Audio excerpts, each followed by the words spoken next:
Thanks for downloading this episode from Teachers Talk Radio. You can find the full schedule and listen back to all our shows at ttradio.org. Enjoy the podcast.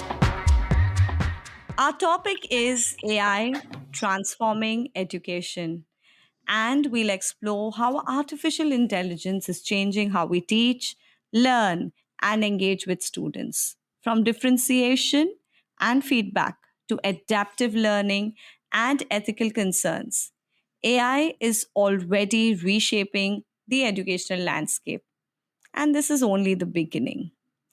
I am thrilled to introduce our guest, John Dorman, an experienced educator with over 25 years in the classroom and a thought leader in AI integration. John is the creator of the blog The AI English Teacher, where he explores the practical applications of AI in education. Currently teaching media studies at Pontland Community High School, John also holds a Master of Education in Educational Leadership from Newcastle University. He has led training sessions across the UK and UAE, helping educators navigate AI in the classroom. His balanced approach, combining innovation with proven pedagogy, offers educators practical strategies for using AI to support, not replace, traditional teaching methods.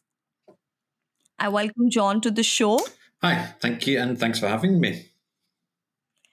Yes, John. So, as you know, our topic is all about AI and specifically supporting educators of how we can start the new year, 2025, with inculcating the tool or the use of AI smartly in classrooms.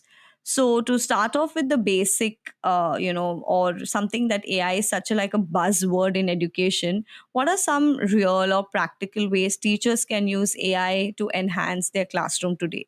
Even more, with this question, along with this question, we would want to get it into more intrinsic details, like how they can smartly spend their time where AI is being more supportive and more of their time management is taken care of, basically. It's a brilliant question, and thanks for asking it, because I was literally writing a post about this, just reiterating. Always start with what you're going to be doing in the classroom. And I think what AI is brilliant at doing is doing some of that heavy lifting of language creation for us. The first practical topic I always start with classroom educators is with differentiation. One of the difficulties we have, and this was, and having been an international educator for the past 3 years, we're often encountering students who have different levels of reading in whatever language that they're being faced with. In my case, this is English teaching. So one of the things that we need, that we've always wanted to be able to do, is provide individualized resources for students, but that is incredibly time consuming, or at least it was. One of the things that large language models are very, very good at is reprocessing text in different ways. So if I was going to give a single practical tip, and this is the one that I always start my training with staff who are new to this, is to use this to re-level and differentiate a text. Take a text that might have a reading age of, say, 18. And if you're facing a GCSE class, okay, let's break this down. I know that I've got a student in here whose English is not at their chronological age. Can you give me a version of this text which is actually more suited to them? And even further than that, you can ask the large language model, or there are quite a few really good out-of-the-box differentiation tools available, to just break this down into chunks so you can give individualized pieces with questions alongside it. And I think if you're going to have one big, instant and easy win, it's this. And while you said this, something that just struck me is I've been using this reading. It's basically an AI based app where children get to read according to their Lexile levels. So it starts with like baseline to test which lexile they are on, and then the library, online library, basically opens up books with lexiles as per which will support them to move further in improving their lexiles. But something as an educator, what I really liked about this whole AI integration was where we could actually have the same book with different lexiles. So basically, if I'm doing a topic on sustainability and I would want them to have an information, build up their vocabulary, and look at words, this is looking at really grade 2 level, like lower primary.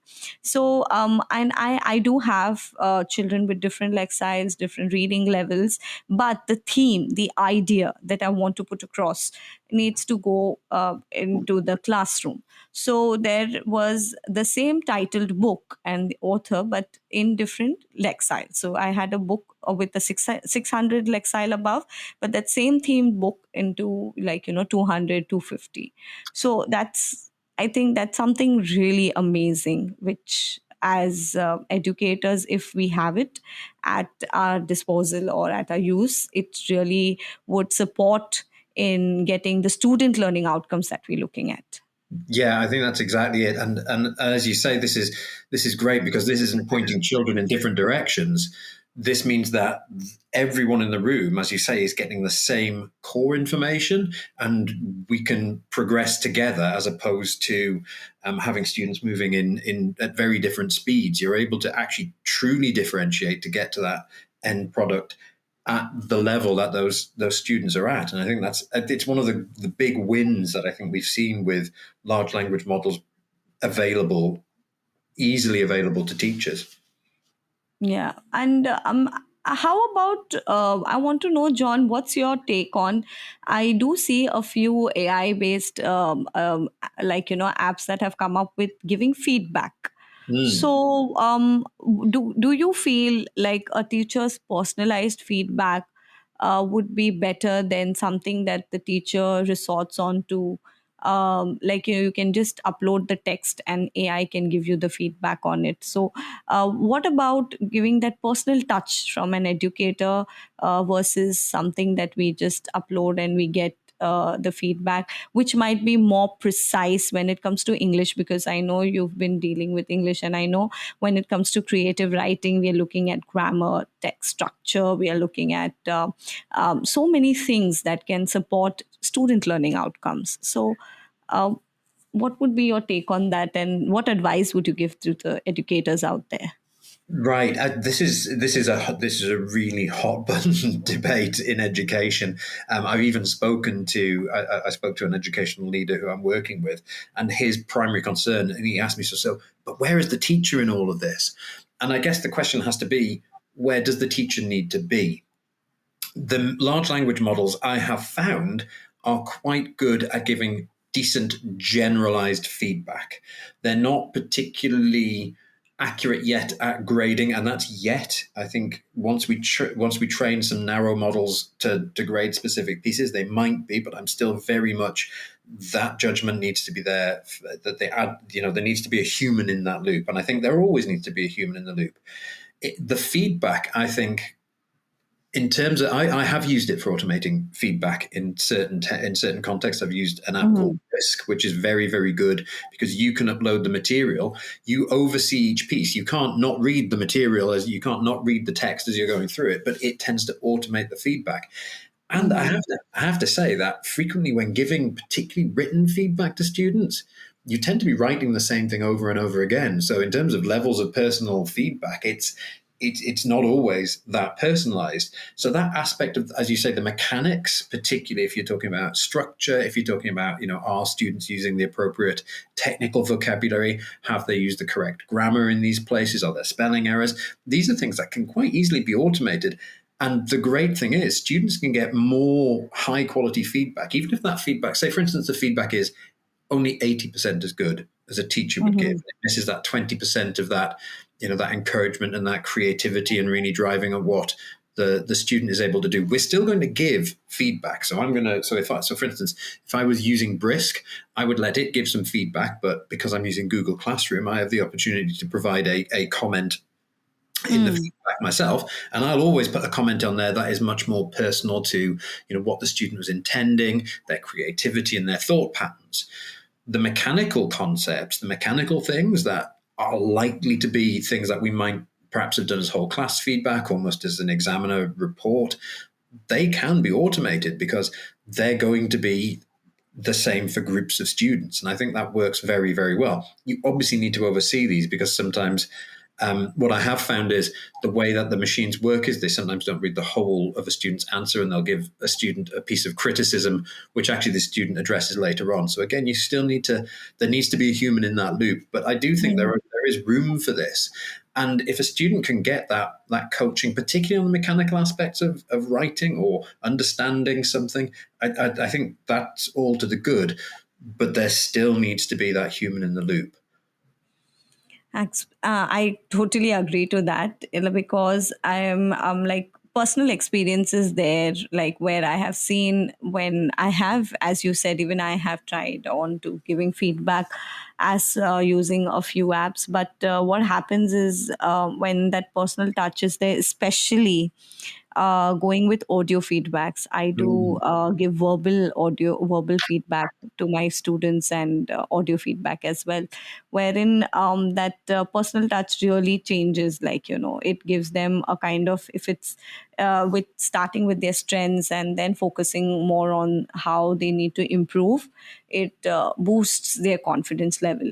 So yes, the technicalities can be taken care of, but then I think, as you said, the human touch is always important. Yeah, and if And you think about yeah, what yeah. education is, it's a relational thing. It's about those relationships. Now, one of the things I have found is because some of that technical feedback can be automated, my teaching room is unique because as a media teacher at the minute, I have a computer suite, so I can set students up with a material that might be getting some kind of automated feedback, but it allows me to just leave my desk and wander around the room and talk to each individual student. And I think, as you said, that verbal feedback is probably more impactful and more important, and it's almost the bit that gets missed out because it can't be seen in a book. But I think, as you say, that verbal feedback, and again, like you, I like the use of the audio notes through things like Mote. They're very powerful as well. Yeah. When we started the conversation, John, about differentiation, I've had read, blogs and a few discussion among educators, especially looking at differentiation. Like, how do you look at differentiation when you say differentiation is something for personalized learning? So I'm looking at, if I have to give different ways of learning, maybe coming back to videos, audios, or readable options, so even if it's a creative writing task, but the way they come to the final write up is where we build up vocabulary. So it could be in the way of picturization, it could be in the way of audio visuals.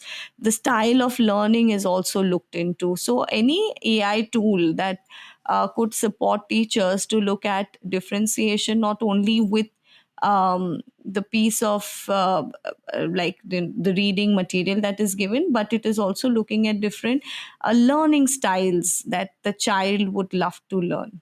I think, yeah, again, I think you've identified a really powerful use of AI technologies beyond the large language models, things like, as you say, voice to image, voice to video, text to image, text to video, voice to text. So one of the things I actually started with, and I found was really powerful, in my school in the UAE, we had a Canva account, obviously, and I've now brought Canva to my school in the UK.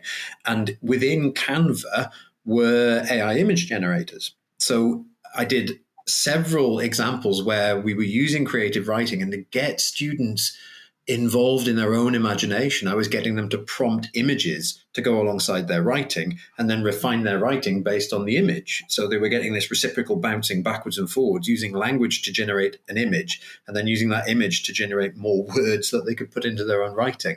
So they wrote, we did dystopian fiction, and they wrote a dystopian They created a character and were able to visualize that character. So they gave the image generator in Canva a series of prompts, and that gave them a way in. And again, I was able to do things like create almost picture book versions of, we were doing some Victorian literature and looking at Charles Dickens and creating a picture book version of what, say, we did a really interesting one. We said, what would Victorian London have looked like if it had had the Burj Khalifa in the background? So we were looking at sort of interesting and exciting variations. And it was just that gives students another way in. One really powerful method, as you say, of differentiating is giving students alternative ways to access a text. Notebook LM by Google is a really useful tool for teachers. It allows you to upload a document. One of the most powerful things is it will generate an audio summary, and that audio summary comes in the style of a two-handed podcast. So it can take a text and it will generate an entirely AI-generated podcast from it. And now you can actually refine that podcast and give it some very specific instructions. So I actually use that frequently when teaching new concepts in media as well. But as you say, getting students to use this, I think, was a really powerful thing. Getting them to use this to generate images. And I know that my son, actually, the primary school, I did some work with the primary leadership team, and the primary school started using the idea of text to image and then image back to text again to sort of refine student writing processes. I think as we move forward, you're going to see more of these things. So one thing I've done with my sixth form, some of them liked it, some of them prefer to write their own notes, was I use a little app called Audio Pen, which you just do 3-minute recordings and you talk and it does a transcription for you. So students who prefer to learn by verbalizing can still get a written product in this way. So I think increasingly you're going to see this, and you're going to see, getting text to video, so students are going to be able to have this multimodal approach. And I think that really does inspire creativity and allows us to look at things in a truly differentiated way. This show is brought to you in partnership with John Catt Educational, publishers of professional development books and resources that support great teaching and learning in schools around the world. Don't miss out. Level up your professional development today and visit johncattbookshop.com to explore the full range of titles. Use the code JCTTR2425 for 20% off your order. Happy reading. Parentkind are a national charity representing parent views and voice and championing parental participation in education and school life. By fostering strong school-parent partnerships, we can boost student attendance, improve behaviour, and enhance academic performance. When parents actively participate, students thrive. Join the movement that's reshaping education for the better. Visit parentkind.org to learn more about reaping the rewards of working in partnership with parents. Are your teachers juggling multiple technology platforms and struggling to keep everything organised? Then Toddle might be the answer. Built by a team of ex-educators, Toddle offers an all-in-one solution for teachers that streamlines everything, from curriculum planning and assessments to communication and report cards. And the best part? Toddle comes inbuilt with an AI assistant that helps teachers save time and improve their practices. 85% of schools replaced 3 or more platforms when they brought in Toddle. Teachers using Toddle say that the platform helps them save up to 10 hours a week. That means more time for what really matters, supporting students and driving academic success. See how Toddle can support your school. Visit toddleapp.com. Hey education changemakers, ready for something special? It's Bet Show's 40th anniversary and we're throwing a free celebration just for you. Join us at London Excel from January 22nd to 24th to connect, learn and be inspired. Picture this, 300 plus speakers who truly get it, 600 cutting-edge edtech companies and all the fresh ideas you need to make 2025 your best year yet. So why wait? Head to uk.betshow.com, grab your free ticket and come celebrate with your peers. Because this is for you. See you at Bet. Yeah, I think yes, absolutely. There have been.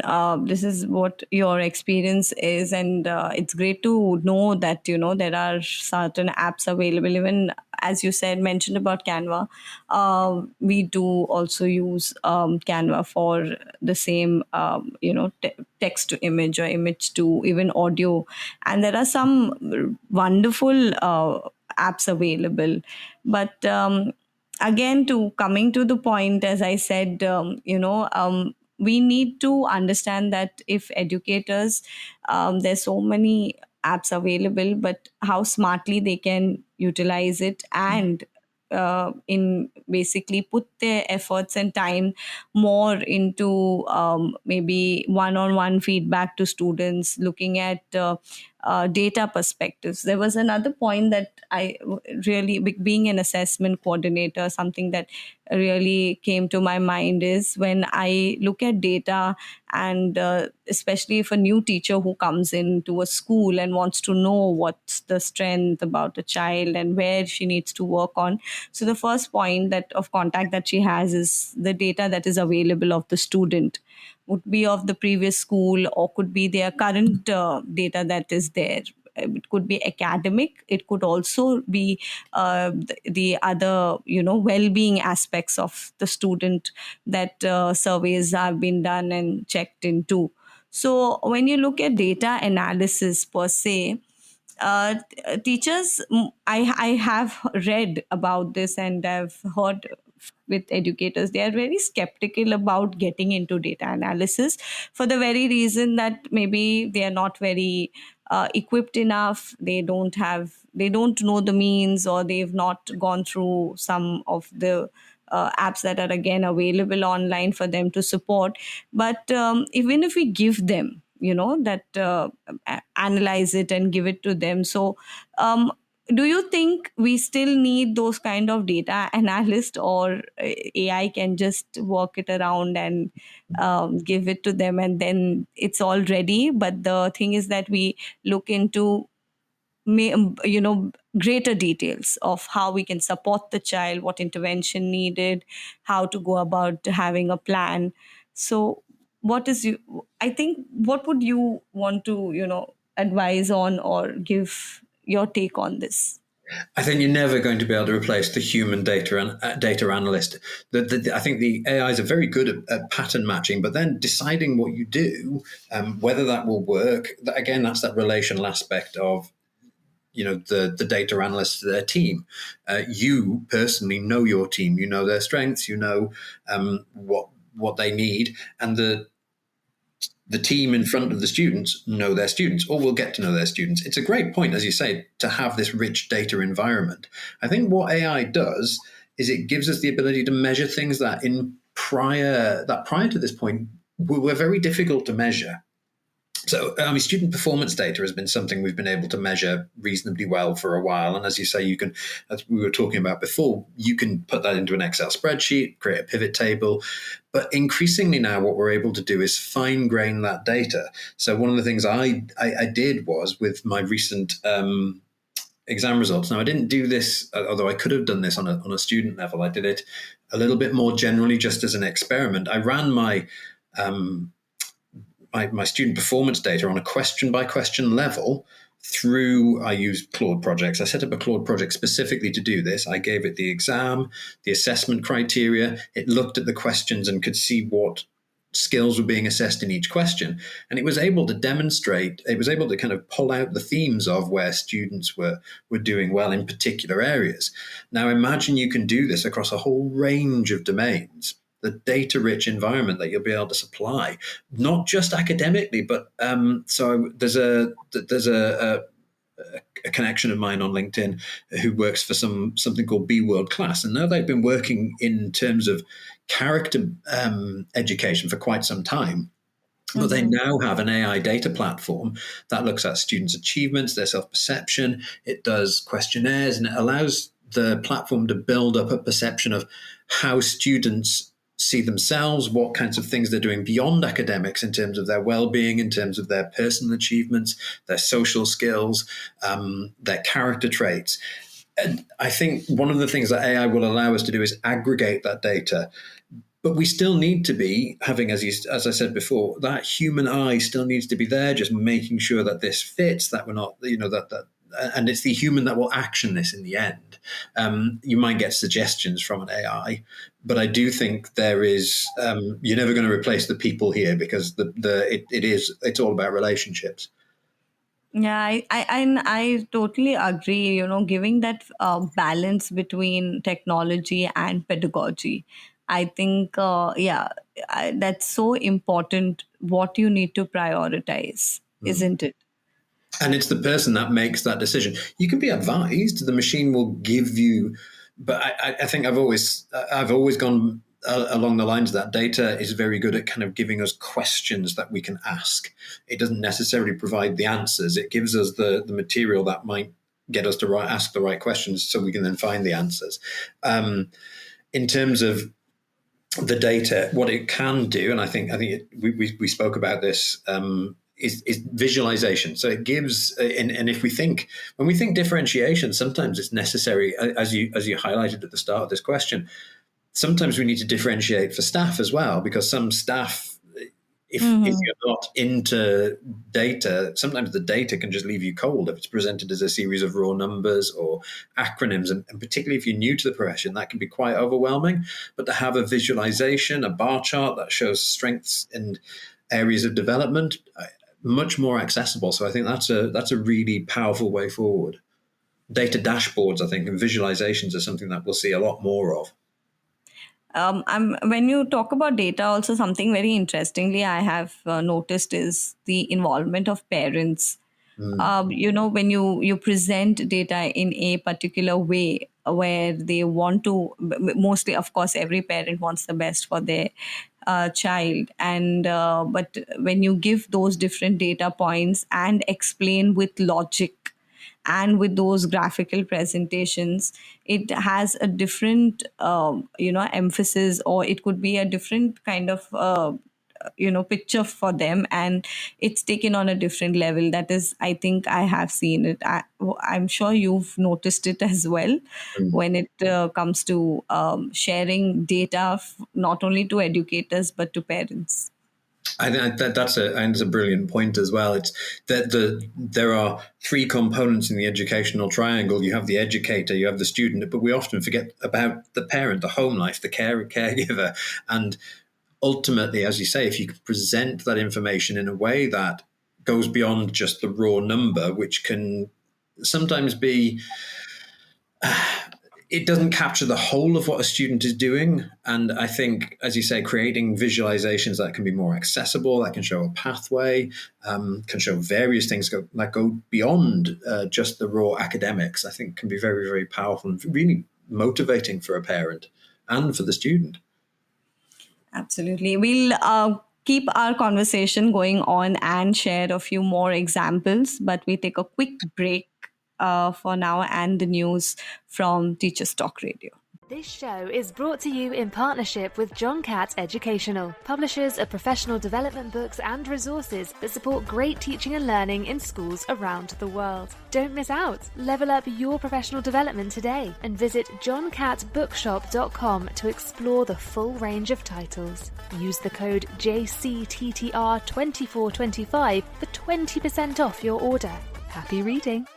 Parent Kind are a national charity representing parent views and voice and championing parental participation in education and school life. By fostering strong school-parent partnerships, we can boost student attendance, improve behaviour and enhance academic performance. When parents actively participate, students thrive. Join the movement that's reshaping education for the better. Visit parentkind.org to learn more about reaping the rewards of working in partnership with parents. Are your teachers juggling multiple technology platforms and struggling to keep everything organised? Then Toddle might be the answer. Built by a team of ex-educators, Toddle offers an all-in-one solution for teachers that streamlines everything, from curriculum planning and assessments to communication and report cards. And the best part? Toddle comes inbuilt with an AI assistant that helps teachers save time and improve their practices.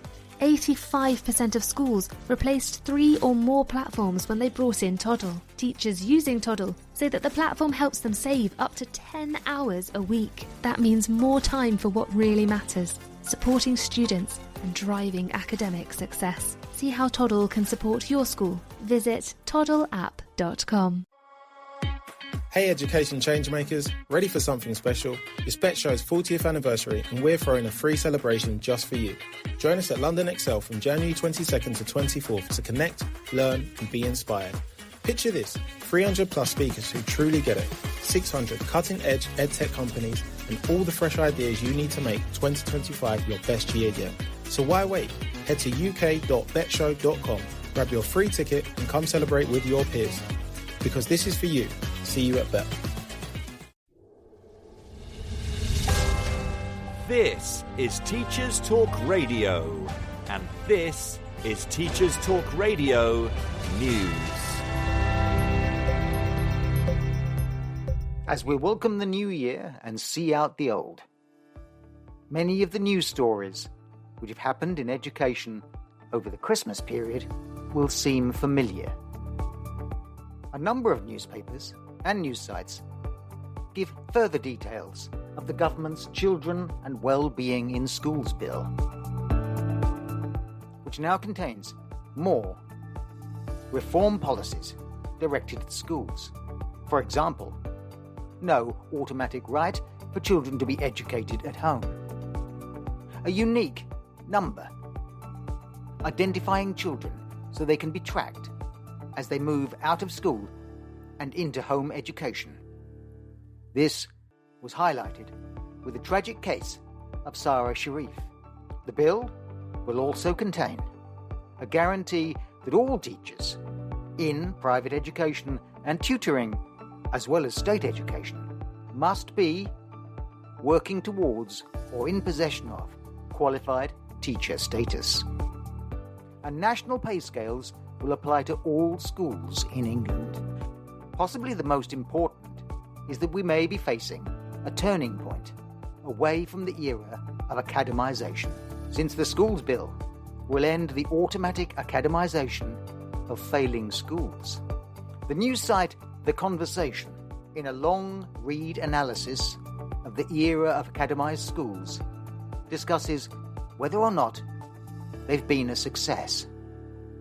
With such a variety of academised schools, large academy chains and small, it's very difficult to compare one with another, they conclude. Overall, though, additional needs students are served better in non-academy schools, and teachers tend to have lower job satisfaction inside academy schools. A related story, which has appeared in The Guardian and the Times Education Supplement, as well as the BBC, concerns Mossbourne School, the standard bearer for the ultra-disciplined school, with chanting students before lessons, silent corridors, and draconian rules applied. A large number of parents at Mossbourne signed an open letter to The Guardian supporting the school, saying that it provided a caring and supportive and successful environment for their students and their children. This was in response to a number of stories in reaction to former teachers at the school and a number of other parents who described the school as psychologically abusive and scary. The debate about this kind of school will no doubt continue and will divide parents and divide teachers during 2025. A story familiar in 2024 is again in the news. Reported by the BBC, the Children's Laureate, Frank Cottrell Boyce, described the enormous equality gap which has been created by Britain's decaying schools. The leaking roofs, the rattling windows, the poor heating systems, and the poor quality of equipment, found mostly and disproportionately in areas of disadvantage. The Children's Laureate notes that this will cause long and lasting damage to these children's lives. And this is supported, as the BBC reports, by the Institute for Fiscal Studies, who found that in the last decade, spending on school buildings was 25% lower than in the previous decade. So no doubt news stories in the year ahead will be further reflections on the consequences of a decade of austerity.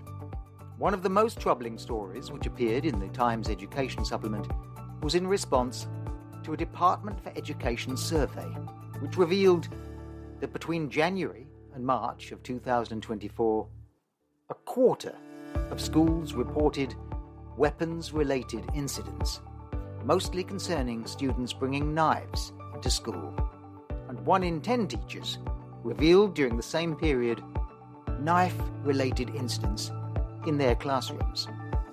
And the survey organisation, Teachers Tap, revealed that in May last year, a quarter of teachers felt that poor behaviour in their classrooms was undermining their well-being.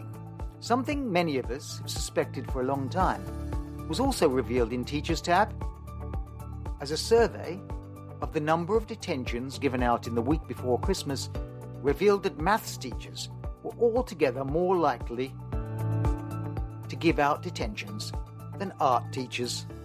For all those who remember their maths lessons as being strict and their art lessons as being fun, alas, this supported that stereotype.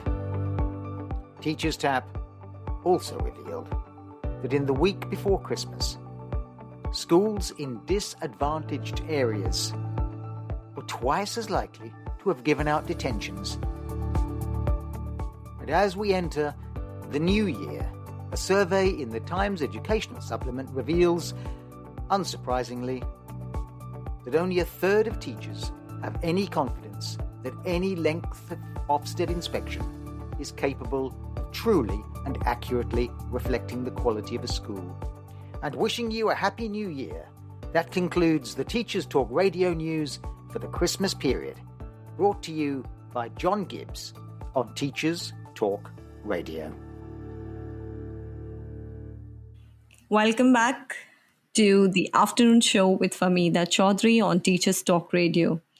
If you've just joined us, we are exploring the transformative power of AI in education with our guest, John Dolman. Before the break, we discussed differentiation, personalized learning, how feedback can be provided to students, and also data and the perspectives of data analysis to support teachers and what is available already where AI can support our educators today. Along with all these, I'm sure there are a lot of challenges that technology brings as well. And now I would want to just go ahead and discuss about the challenges that actually AI would have brought to our educators, along with the support that it provides. While the break was on, I was thinking of another aspect. Again, it is connected to data, but yes, but where we do a lot of this called as something as triangulation of data, where we look at students' performance, that is their attainment, their well-being, where we look at their attitude and their aptitude. So there's again, when it comes from to the educators here, especially when in Dubai, where we look at looking at triangulation of data, AI really helps in getting a clearer picture for the educators to know the child's in entire history in detail. And then the role of the educator becomes even more crucial and important, where they have to look at the data points and then strategize their next steps or even their daily lessons in classes, and then go ahead with differentiation and provide the right, or you could say the apt learning for the cohort under their care.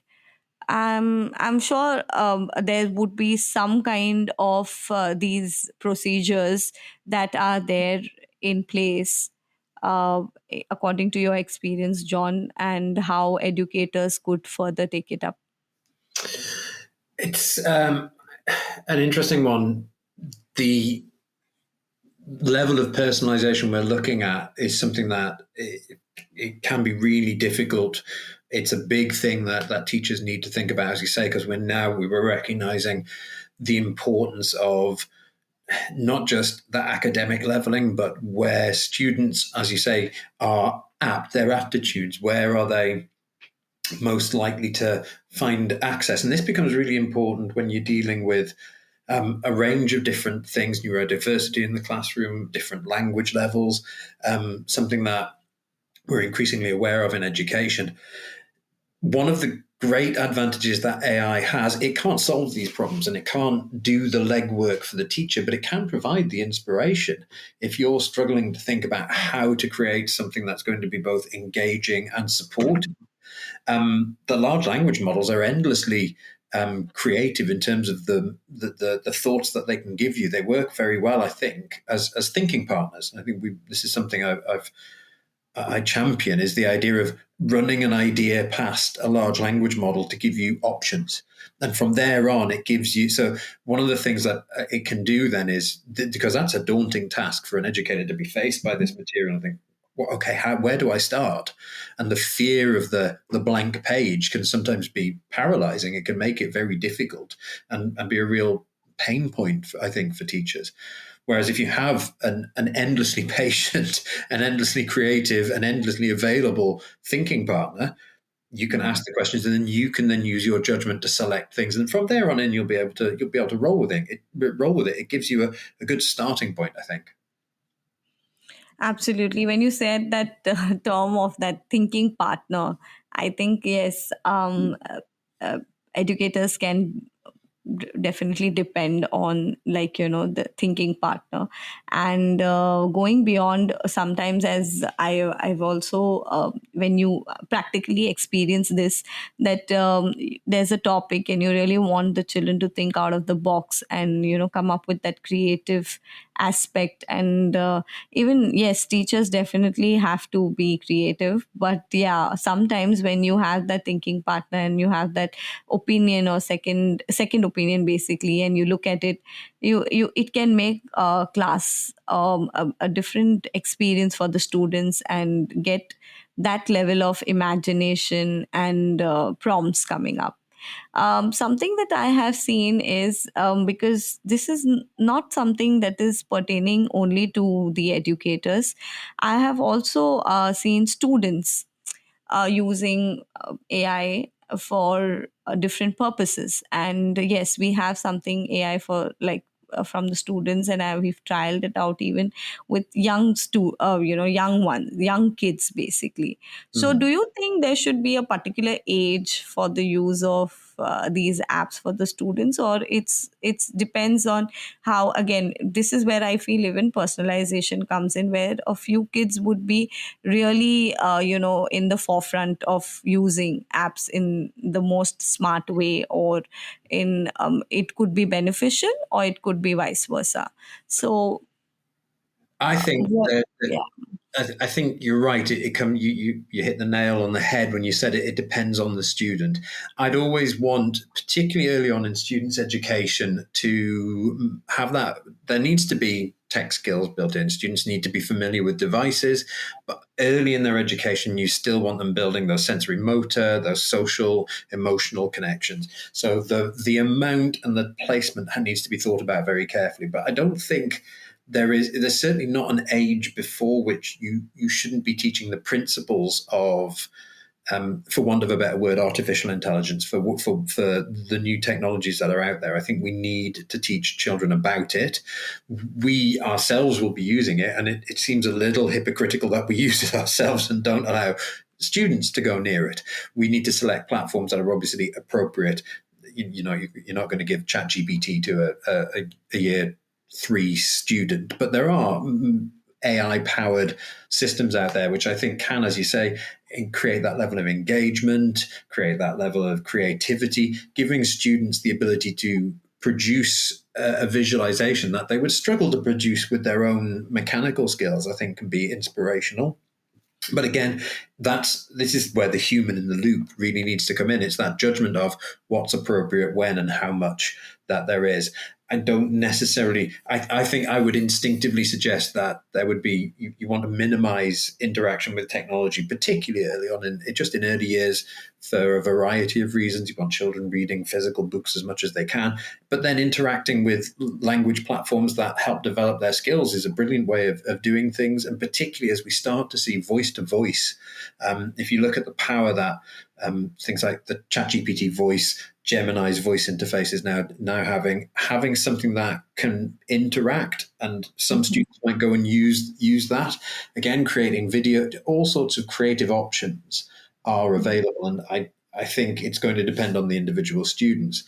One thing that I have found is that certainly where you have students who are not necessarily socially confident for emotional perhaps reasons, or students who have neurodiversity, they often interact with technology in a more confident way because they don't feel as they're not having to deal with the complexities of those human relations. And sometimes you can get students who can be more confident dealing with a technological solution and a technological interface than they are necessarily, say, with group work, and staging that to lead them to dealing with face-to-face interactions with people can be a really powerful way of bringing certain students into activities they might otherwise struggle with.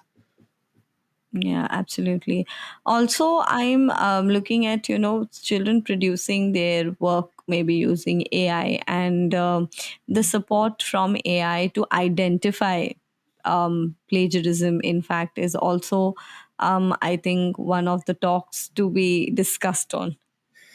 Yes, the AI plagiarism. This argument has been plaguing AI in education for the last couple of years. It's the big fear. And there is a worry that if we outsource our thinking and our creativity and our writing to a machine entirely, we lose something. And you don't learn anything if it's too easy. Vygotsky's zone of proximal development is where we need to be to make learning. There needs to be a degree of useful friction. And the worry is AI can completely subsume that. It can take it away. And it's finding that balance point. AI detectors, I think, are that they really are a dangerous route to go down, because they give I've seen several studies that show that they give a minimum of 1 in 5 false positives. Some of them are giving almost 100% false positives. And it becomes a kind of a self-defeating exercise. I think the way around that, and the only way around that, is not to ban AI or threaten students with AI detectors, but to teach students how to use artificial intelligence programs, large language models, to boost their own learning, to teach them how to use it to support. So we talked about differentiation at the very start, and I was thinking about this morning because that's the exciting life I lead. On a Saturday morning, I'm thinking about differentiation. One of the things we do is we do the differentiation using a large language model for the students. What if we were able to give the students, as you say, all the same book, but then the co-pilot that they can ask to help differentiate the book for them to the level that they need to get to, so it helps support them through that process. We show them how to use the tool to help them learn. That's the only guaranteed way, really, to prevent AI from becoming a plagiarism machine, is to show students the correct way to use it. Way of utilizing it. Yes, absolutely. This show is brought to you in partnership with John Catt Educational, publishers of professional development books and resources that support great teaching and learning in schools around the world. Don't miss out. Level up your professional development today and visit johncattbookshop.com to explore the full range of titles. Use the code JCTTR2425 for 20% off your order. Happy reading. Parentkind are a national charity representing parent views and voice and championing parental participation in education and school life. By fostering strong school-parent partnerships, we can boost student attendance, improve behaviour and enhance academic performance. When parents actively participate, students thrive. Join the movement that's reshaping education for the better. Visit parentkind.org to learn more about reaping the rewards of working in partnership with parents. Are your teachers juggling multiple technology platforms and struggling to keep everything organised? Then Toddle might be the answer. Built by a team of ex-educators, Toddle offers an all-in-one solution for teachers that streamlines everything, from curriculum planning and assessments to communication and report cards. And the best part? Toddle comes inbuilt with an AI assistant that helps teachers save time and improve their practices. 85% of schools replaced 3 or more platforms when they brought in Toddle. Teachers using Toddle say that the platform helps them save up to 10 hours a week. That means more time for what really matters, supporting students and driving academic success. See how Toddle can support your school. Visit toddleapp.com. Hey education changemakers, ready for something special? It's BetShow's 40th anniversary and we're throwing a free celebration just for you. Join us at London Excel from January 22nd to 24th to connect, learn and be inspired. Picture this, 300 plus speakers who truly get it, 600 cutting-edge edtech companies and all the fresh ideas you need to make 2025 your best year yet. So why wait? Head to uk.betshow.com, grab your free ticket and come celebrate with your peers. Because this is for you. See you at Bet. I'm also thinking, like, as educators, it's so very important to think that, we are looking at student learning outcomes. We might ask for, when you said differentiation, we might ask for different levels of reading passages also, but not at the bargain of putting down the level or the challenge for the child. That is something that's very important, I feel, a very thin line when you talk about differentiation. Differentiation, yes, you look at your success criteria, your learning objective for that lesson, but at the same time, it's not that just because you know the strengths of the child, you know the weakness, you know what difficulty he's going through and what best you can give to get the child to that learning outcome. But always keep in mind that that I would not, this is something that I personally think of is, do not bring the level of challenge down just because the child would not be able to do. No, and because we don't learn through finding something easy or being successful all of the time. That's not how learning works. We learn through those difficult struggles, and there's a real balance to be struck. And I think that's why I'm almost evangelical in suggesting that we can't wait to bring AI literacy into the classroom. And that doesn't necessarily mean using AI all of the time in the classroom, but we need to teach students about it so that they can use it to support as opposed to substitute for learning. And as you said, as an educator, we would never do this consciously, or we would never choose to make things so easy students would only ever be doing things that were within their capabilities. That's not the point of education. And Yes. I think, that's the big challenge, isn't it? Yes, of course. Like, it shouldn't be like a cakewalk for the child.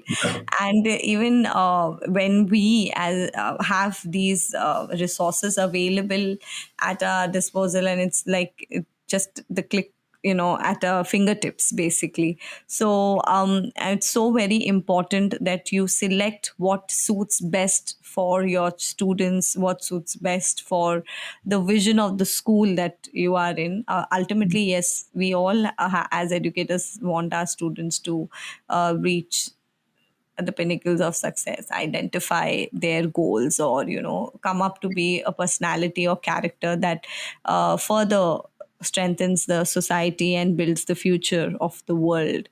So I'm looking at a lot of aspects that a school is providing currently to students, the holistic development. But yes, these apps, these learning tools, edtech tools basically, that we are looking at, and specifically with AI coming up in and supporting not only teachers, yes, students as well, but it is the way you look at it. You do not depend on it, but yes, you can get the support, you can find ways out, you can basically challenge yourself with the use of the different apps available. Yeah. I mean, we invented cars, and it has meant that perhaps we use our legs less often, but that just means we need to run more frequently and go to the gym. It's, this is the same with any technology that can help. We need to make sure that it doesn't, in the end, take something valuable away from us.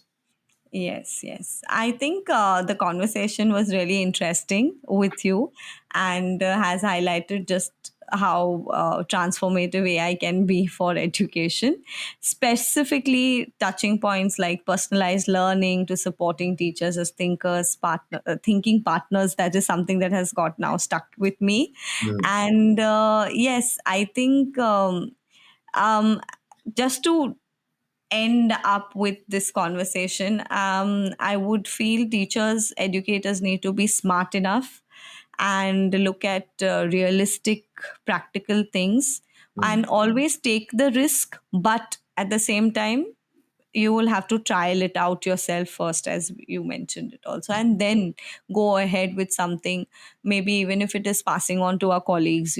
So if something is really helped us and worked out, like the examples that you gave in the show itself, and if you can spread it wide to everyone, so that will be beneficial.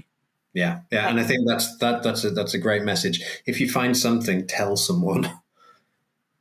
Yes, yes. If you find something, first trial it out, and then if it really works up, do definitely spread the word. So yeah, AI isn't here to replace teachers. It's here to empower them, or empower all of us. The key is to finding the right balance and always putting students first. I think if you keep the student learning outcome and your students the top priority, everything definitely will fall in place. You will accept challenges, you'll go to different level to get that thing right and support the cohort that we have.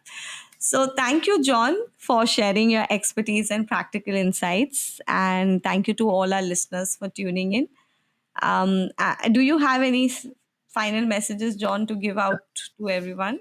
Well, again, thank you very much for having me. And just to reiterate your last point there, it's pedagogy before technology.